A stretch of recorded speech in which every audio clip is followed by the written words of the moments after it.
برطانیہ میں ایک خاتون کے شوہر نے شادی کے کئی سال بعد ایک مرد کے ساتھ بھی شادی کر لی۔ ڈیلی سٹار کے مطابق مارکس وائلڈ نامی اس شخص کا تعلق نوٹنگہم کے علاقے سننگٹن سے ہے، جس کی اہلیہ سوزان کے ہاتھ گزشتہ دنوں اس کی کچھ تصاویر لگی۔ یہ تصاویر عام نہیں تھیں، بلکہ مارکس کی ایک اور مرد کے ساتھ شادی کی تصاویر تھی، جنہیں دیکھ کر سوزان پر ایک قیامت گزر گئی۔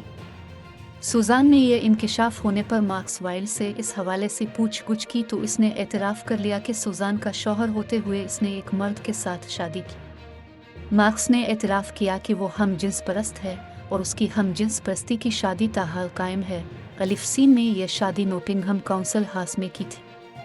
مارکس کے اس اعتراف کے بعد سوزان نے اس کے خلاف پولیس کو رپورٹ کر دی اور طلاق کے لیے بھی عدالت سے رجوع کر لیا۔ گزشتہ روز عدالت کی طرف سے مارکس کو شادی شدہ ہوتے ہوئے دوسری شادی کرنے کی پاداش میں 3 ماہ قید کی سزا سنا دی گئی۔